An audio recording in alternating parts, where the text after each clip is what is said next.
Good morning.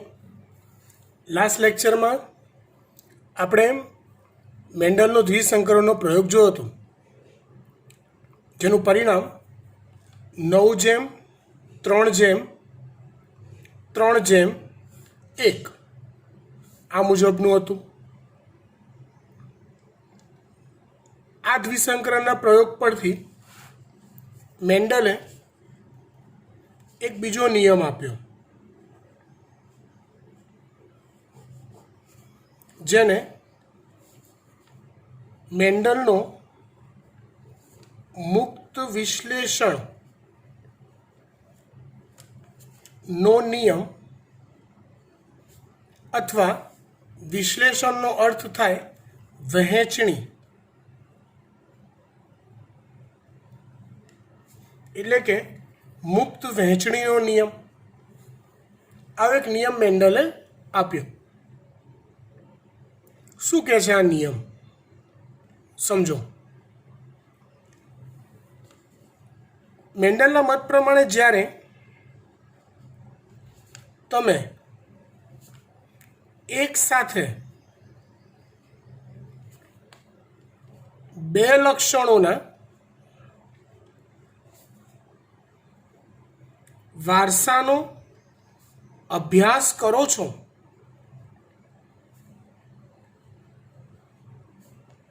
ત્યારે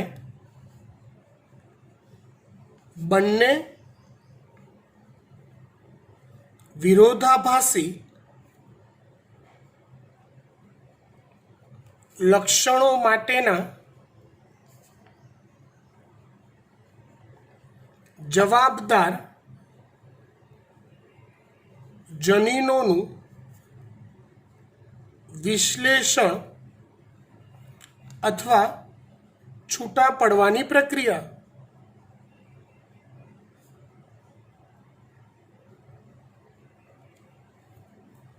જનીનોનું વિશ્લેષણ એકબીજાથી સ્વતંત્ર રીતે થાય છે.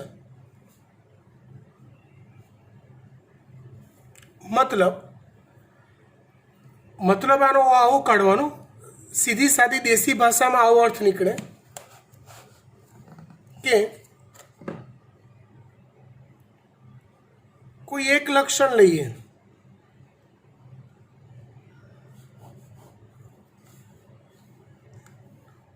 હવે જ્યારે પ્રજનન કોષોનું નિર્માણ થાય,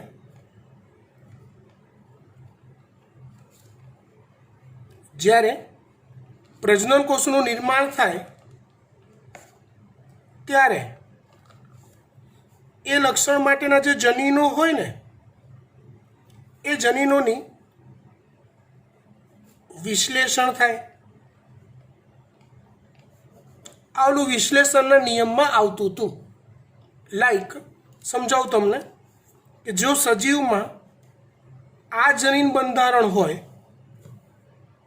યુગ્મ જનીન કેપિટલ ટી સ્મોલ ટી, હવે એમાંથી જ્યારે પ્રજનન કોષ બને ત્યારે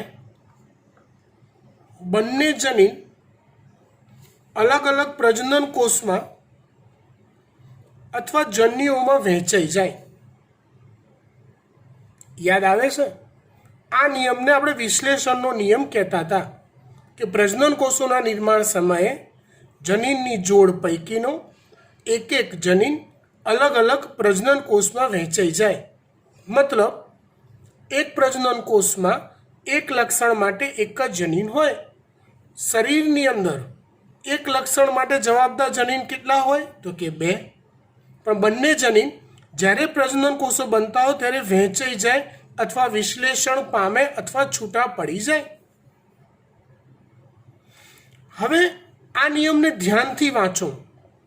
શું કહે છે મુક્ત વિશ્લેષણનો નિયમ?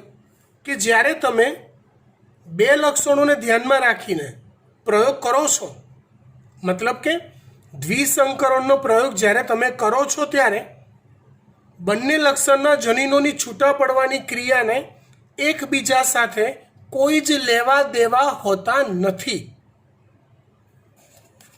જેમ કે અહીંયા આપણે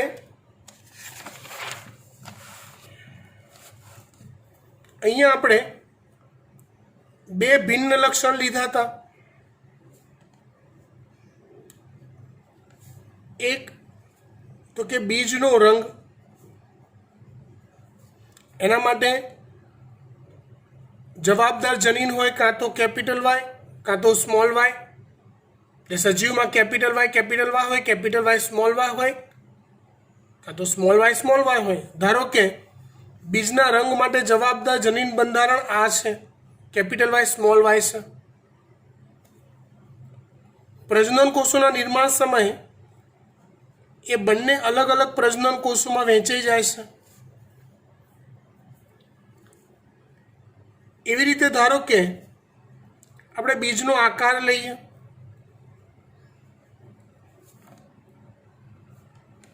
કેપિટલ આર સ્મોલ આર બંધારણ છે એવું ધારી લઈએ. તો પ્રજનન કોષનું નિર્માણ થાય ત્યારે એક પ્રજનન કોષમાં કેપિટલ આર, બીજામાં સ્મોલ આર.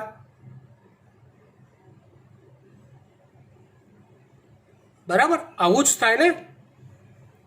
હવે જ્યારે બંને લક્ષણ એક સાથે આપણે જોતા હોઈએ તો બંધારણ આવું થાય, capital Y small Y, capital R small R. પ્રજનન કોષ બને, ધારો કે આ એક પ્રજનન કોષ, ધારો કે આ બીજો પ્રજનન કોષ. તો જો આ બંને વાય છૂટા પડી જશે એ નક્કી. એકમાં કેપિટલ વાય જશે, બીજામાં સ્મોલ વાય જશે. દ્વિસંકરણના પ્રયોગ પરથી જે મુક્ત વિશ્લેષણનો નિયમ આવ્યો એ શું કહેશે? તો કે વાયની છૂટા પડવાની ક્રિયાને આરની છૂટા પડવાની ક્રિયા સાથે કોઈ લેવા દેવા નથી. મતલબ કેપિટલ વાય એક પ્રજનન કોષમાં ગયો તો બને કે એની સાથે કેપિટલ આર જનીન પણ જાય, અથવા સ્મોલ આર જનીન પણ જઈ શકે. સ્મોલ વાય જનીનની સાથે કેપિટલ આર જનીન પણ જઈ શકે અને સ્મોલ આર જનીન પણ જઈ શકે. કેપિટલ વાય ગયો તો કેપિટલ આર એવું ના કે ના હું એની જોડે જ જઈશ. ના, કેપિટલ જોડે જોડે, ભાઈ જોડે એવું હોતું નથી.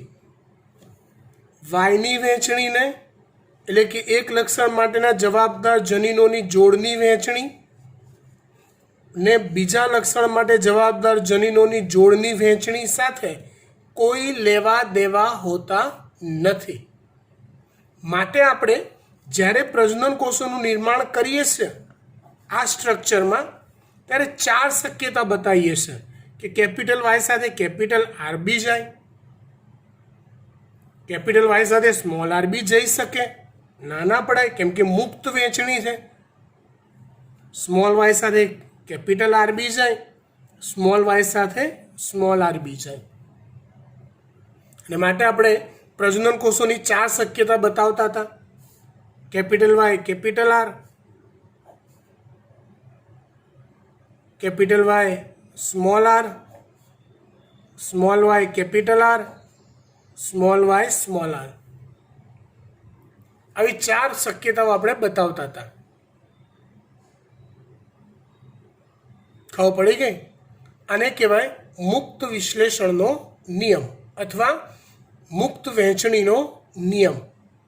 એક લક્ષણ માટે જવાબદાર જનીનોની વહેંચણી ને બીજા લક્ષણ માટે જવાબદાર જનીનોની વહેંચણી સાથે કોઈ લેવા દેવા હોતા નથી. ખબર પડી ગઈ વાત? શ્યોર? પાક્કું? ડન.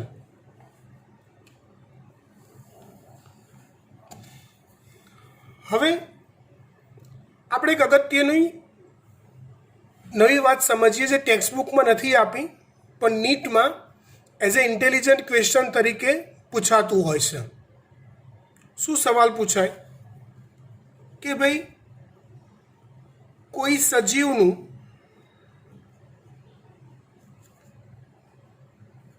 જનીન બંધારણ આપેલું હોય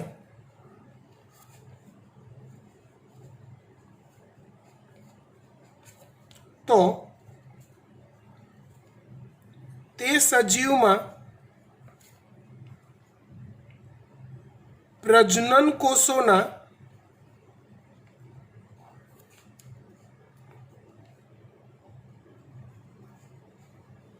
કેટલા પ્રકાર જોવા મળે? આ કંઈક કેવી વાત છે કહું કે સિમ્પલ પ્રજનન કોષોની વેરાયટી, ભિન્નતા ધરાવતા, જુદાપણું ધરાવતા પ્રજનન કોષો કેટલા સર્જાય એ જાણવાનું છે. તમને કોઈ ચોક્કસ જનીન બંધારણ આપી દીધેલું હોય, આપણે એક એક્ઝામ્પલ જોઈએ, બહુ ધ્યાનથી સમજજો. વસ્તુ છે સાવ એટલે સાવ ઇઝી, થોડુંક ધ્યાન આપો તો. ધ્યાન આપજો.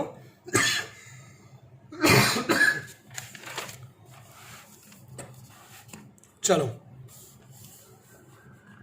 ધારો કે હું એક સજીવનું કોઈ 2 લક્ષણ માટેનું બંધારણ વિચારી લઉં. Capital Y, capital Y, capital R, capital R. આ સજીવનું જનીન બંધારણ છે.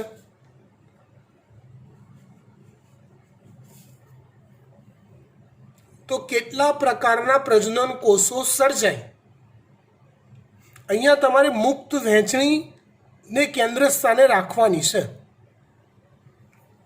ચલો, પ્રજનન કોષો બને ત્યારે કેપિટલ વાય સાથે આ કેપિટલ આર જાય, કેપિટલ વાય સાથે આ કેપિટલ આર જાય. આ રીતે બોલો. મુક્ત વહેંચણી થઈને તો પણ જેટલા બી પ્રકારના પ્રજનન કોષો બનશે ને એ બધામાં કેપિટલ વાય, કેપિટલ આર આવું જ બંધારણ આવે છે. તો કેટલા પ્રકારના પ્રજનન કોષો સર્જાય અથવા જન્યુઓ પ્રકાર કેટલા સર્જાય? તો જવાબ આવશે 1. બીજું ઉદાહરણ લઈએ. Capital Y, small Y, capital R, capital R. ધારો કે કોઈક સજીવનું જનીન બંધારણ આ છે.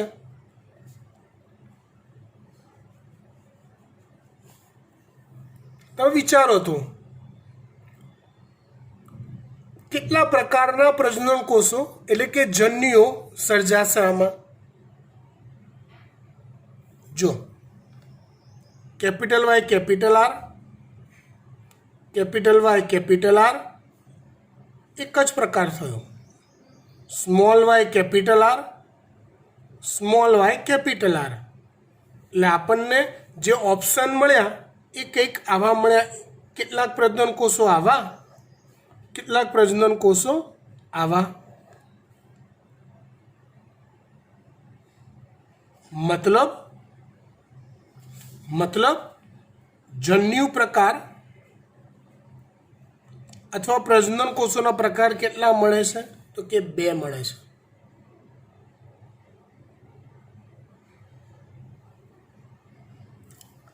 ત્રીજી ઓપ્શન લઈએ. Capital Y, small Y, capital R, small R. આ જનીન બંધારણ છે. ધારો કે કોઈક સજીવનું, તેમાં જન્યુ પ્રકાર કેટલા મળે? આ તો આવડી ગયું તમને હવે. Capital Y, capital R, capital Y, small R, small Y, capital R, small Y, small R. કેટલા પ્રકાર મળ્યા ટોટલ?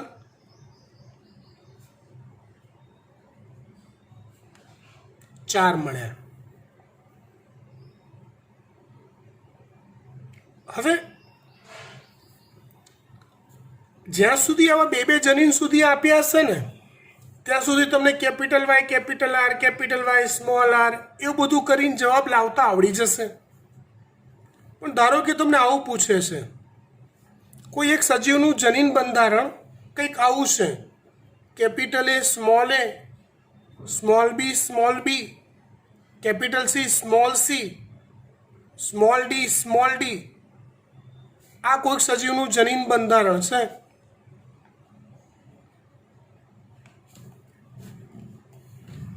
તો જન્યુ પ્રકાર શોધો. હવે આની અંદર તમારે બંને જનીન એક લક્ષણ માટેના બંને જનીનને છૂટા પાડવાના છે. હવે તમે કેપિટલ એ કે small B, capital C, small D આમ કરો જશો તો ગાંડા થઈ જશો. જવાબ તો આવી જશે, પણ નીટ એ ઓછા સમયમાં જવાબ લાવવા માટેની એક મેથડ છે. કેમ કે તમને એક MCQ સોલ્વ કરવા માટે 1.5 મિનિટથી વધારે સમય મળતો નથી. ટ્રીક આપું તમને, જવાબ કેવી રીતે લાવવાનો. તો જુઓ, અને જવાબ લાવીએ છીએ આપણે. પહેલાં સમજાવી દઉં તમને. આપેલ જનીન બંધારણમાં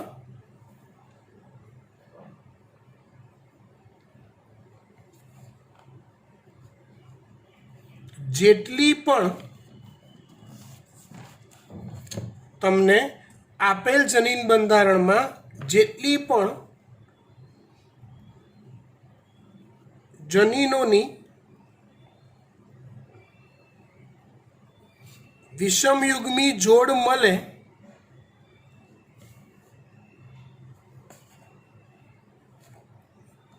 તે જોડના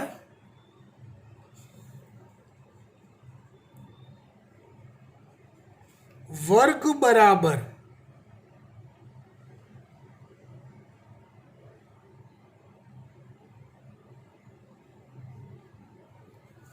જન્યુ પ્રકાર હોય.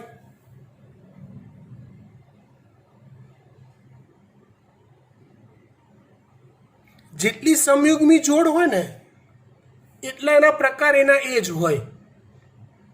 લાઈક ચલો આપણે અહીંયા વિચારીએ તો અહીંયા ટોટલ જનીનોની જોડ કેટલી છે તો કે 2. આ વિષમયુગ્મી છે, આ વિષમયુગ્મી છે. અહીંયા કેટલી જોડ આપી છે ને એ જોવાનું, બહુ વિચારવાનું જ નહીં. ભલે ને 50 જોડ આપી હોય, અહીંયા મેં 4 જોડ આપી છે. જુઓ તમને અહીં 50 જોડ કેમ ના આપી હોય, બહુ ટેન્શન નહીં લેવાનું. વિષમયુગ્મી જોડ કેટલી છે એ જ જુઓ તમે ખાલી. ચલો અહીંયા હું જોઉં તો ટોટલ 4 જોડ છે, પણ એમાંથી વિષમયુગ્મી તો કે એક આ છે, બીજી આ છે. તો 2 જોડ વિષમયુગ્મી થઈ અહીંયા.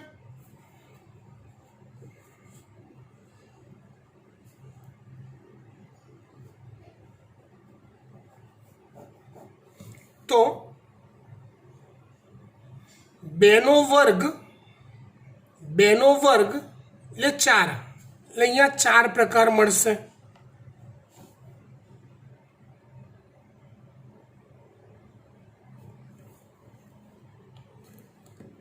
સોરી, અહીંયા એક સુધારો કરું છું. તે જોડની 2n બરાબર. હવે ધારો કે તમને આવું સ્ટ્રક્ચર આપ્યું છે. જુઓ, capital A small a, capital B small b, capital C small c, small d small d.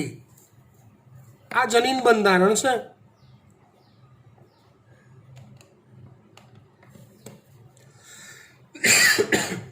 તો આમાં જન્યુ પ્રકાર કેટલા હોય? જોડના વિચારો. ટોટલ વિષમયુગ્મી કેટલી છે? 3. તો 2/3. જવાબ આવશે શું? 8 જન્યુ પ્રકાર આવે.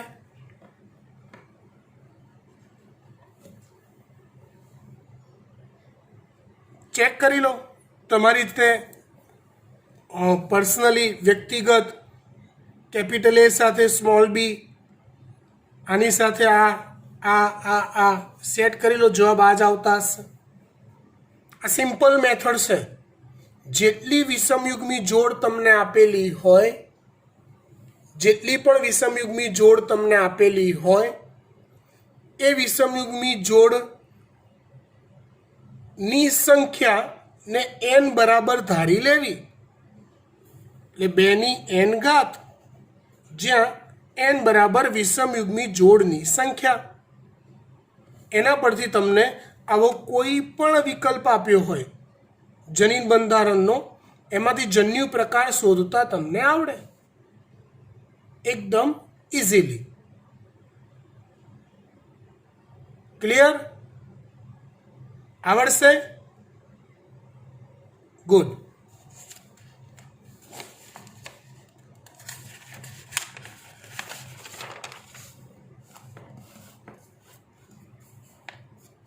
ત્યાર પછી બીજી એક મસ્ત વાત કરું. ચોપડીમાં આ વાતને કંઈક અલગ રીતે રજૂ કરેલી છે, આપણે એને પ્રેક્ટિકલ બેઝ પર વિચારીએ છીએ કે ભાઈ સર, તમે હમણાં પ્રભાવી જનીન, પ્રચ્છન્ન જનીન ની સ્ટોરી કરી અને કરો છો પહેલા લેક્ચરથી. કેપિટલ ટી સ્મોલ ડી કહો, કેપિટલ વાય સ્મોલ વાય કહો, પણ પ્રભાવી જનીન કેવી રીતે નક્કી થયું હોય, પ્રચ્છન્ન જનીન કઈ રીતે નક્કી થયું હોય, તો એની એક સ્ટ્રેટેજી તમને સમજાવું. બેઝિક અને સાચી સ્ટ્રેટેજી કે જ્યારે કોઈ સજીવમાં, કોઈ બી એક સજીવ ધારી લો, કોઈ લક્ષણ વિકસ્યું હોય ત્યારે તે લક્ષણ માટે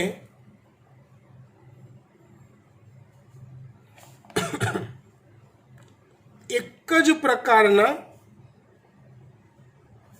જનીન સર્જાયેલા હોય, કુદરતમાં આવું જ થયું હોય, આવું વૈજ્ઞાનિકો સ્પષ્ટ માને છે. લાઈક દાખલા તરીકે કુદરતમાં જ્યારે પણ વટાણાના છોડ સર્જાયા હશે પહેલી વાર, ત્યારે એ બધા જ છોડ ઊંચા હશે. મતલબ એ ટાઈમે કોઈ વટાણાનો છોડ નીચો સર્જાયો હશે જ નહીં ને, નહીં સર્જાયો હોય નીચો.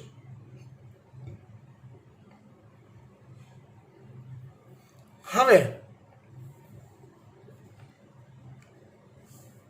એ સજીવમાં પ્રજનન થતું ગયું, બીજી પેઢી આવી, ત્રીજી પેઢી આવી, ચોથી પેઢી આવી, પાંચમી પેઢી આવી, છઠ્ઠી પેઢી આવી. એમ કરતાં કરતાં એવું થયું હશે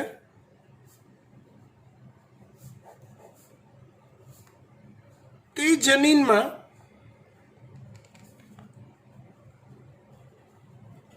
થોડોક ફેરફાર થયો,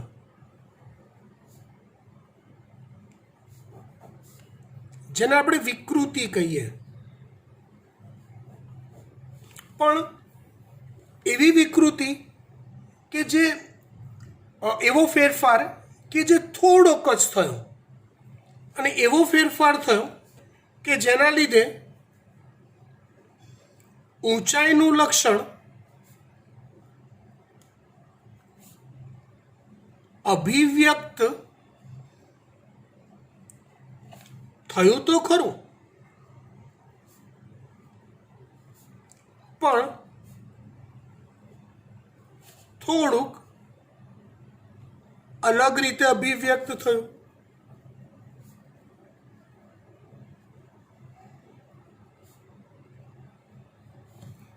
અને છોડ આશરે 1.5 મીટર જેટલા ઊંચા સર્જાયા. મતલબ કે અગાઉના જે છોડ હતા એના કરતાં થોડીક ઓછી હાઈટવાળા સર્જાયા. તો જનીનમાં જે આવો ફેરફાર થયો ને ક્રમશઃ આવું થાય છે ક્યાંક ને ક્યાંક હાલ ઓલું કોરોનાનું બધું ચાલે છે ને, તમે ક્યાંક ને ક્યાંક ન્યૂઝ ચેનલ્સ બધા રિસર્ચ જોતા હો ને તો ક્યાંક ને ક્યાંક તમને આવા શબ્દો સાંભળવા મળશે કે એ પોતાનું સ્વરૂપ બદલ્યા કરે છે. પોતાનું હવે સ્વરૂપ કોઈ પણ ક્યારે બદલાય? જ્યારે જનીન બંધારણ બદલાય ત્યારે. હા કે ના? યસ. તો સેમ વે જે કુદરતી રીતે મૂળભૂત સર્જાયેલો પ્રથમ જનીન હોય ને એ પ્રભાવી જનીન કહેવાય. ને ત્યાર પછીથી થોડા ઘણા ફેરફાર થયા પછીથી જે જનીન સર્જાયો ને એ પ્રચ્છન્ન જનીન કહેવાય.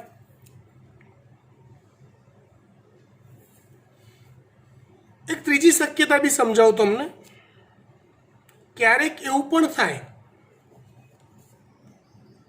કે જનીન એટલો બધો બદલાઈ જાય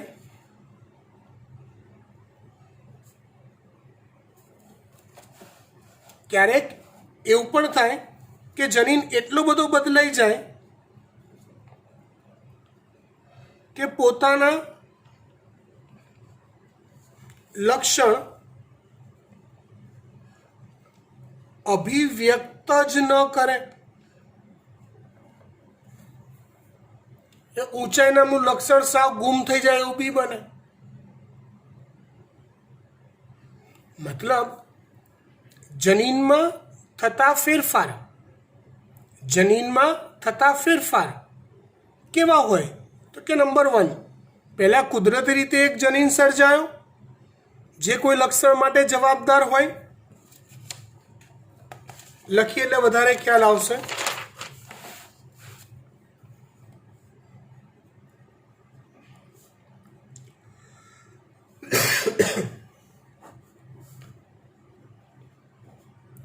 કોઈ લક્ષણ માટે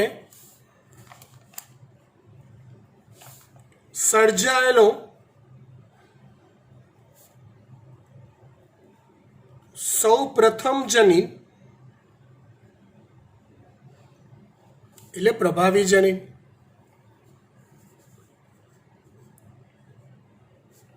પ્રચ્છન્ન જનીન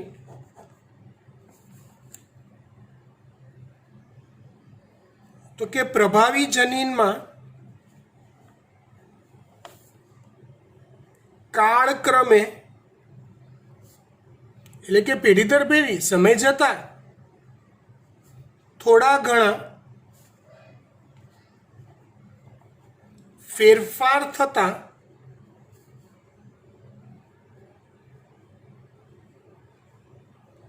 રચાયેલા જનીન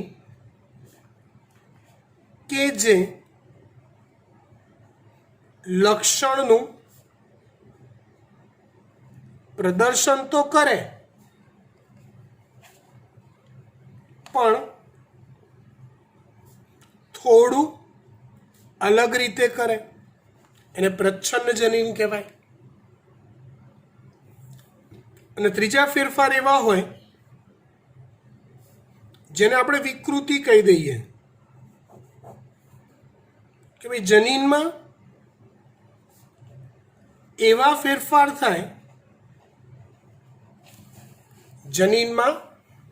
ફેરફાર થાય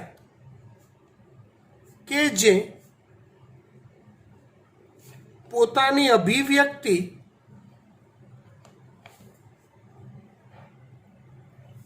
વ્યક્ત જ ન કરે એને કહેવાય વિકૃત જનીન અથવા વિકૃતિ કહેવાય. ખબર પડી વાત? થોડાક ઉદાહરણ લો તો. ચલો હું તમને એવું પૂછું કે ભાઈ વટાણાના વર્ષો પહેલાના જે છોડ હશે